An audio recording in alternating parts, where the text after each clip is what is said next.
ती शिवकालीन वाट नव्हती. शिवकालीन वाट म्हणजे शिवरायांची येण्याचा मार्ग. पालखी दरवाजा म्हणतो, त्या काळामधला लाणी दरवाजा म्हणतो आपण. महाराजांची पालखी गडावरती आली, संभाजी महाराजांची राष्ट्रमातांची पालखी जर का गडावरती आली तर या मार्गाने येत असायची म्हणून त्याला इतिहासामध्ये म्हटलं गेलेलं आहे नाणे दरवाजा. नाणं म्हणजे लहान दरवाजा. आणि रायगडाचा सर्वात महादरवाजा बघायचा असेल तर रायगड किल्ला जवळजवळ 1.75 गड सर करावा लागतो, मग तो आपण रायगडाचा महादरवाजा बघायला भेटतो. बघा, आज कल्पना करायची गोष्ट आहे, आपण 500 पायऱ्या नाही चढलो तर आपला थकवा जाणतो बघा पूर्णपणे. परंतु एक हिरा नावाची गवळण हा रायगड किल्ल्याचा डोंगर उतरून खाली आली होती. 1375 फूट गडाच्या पायथ्याला निघून आली होती. बघा, कल्पना करा, या आईने एवढं धाडस केलं होतं की आपल्या बाळासाठी जीवाची पर्वा न करता हा डोंगर उतरून आली. तिचं नाव होतं हिरकणी म्हटलं गेलं बघा पूर्णपणे.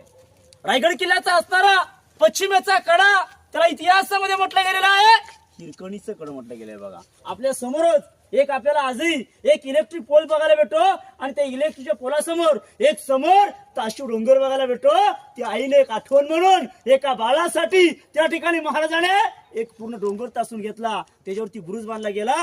कारण की रायगड किल्ला, ज्याने रायगड किल्ला बांधला त्या शिल्पकाराचं, त्या इंजिनियरचं नाव आहे सेवेचे थाई तत्पर हिरोजी इंदुलकर. रायगड पायथ्यापासून 1200 एकर आहे. रायगडाला सह्याद्रीने घेरलंय, पण पुढची सह्याद्रीची रांग कुठेही जॉईनिंग पाहता येत नाहीये.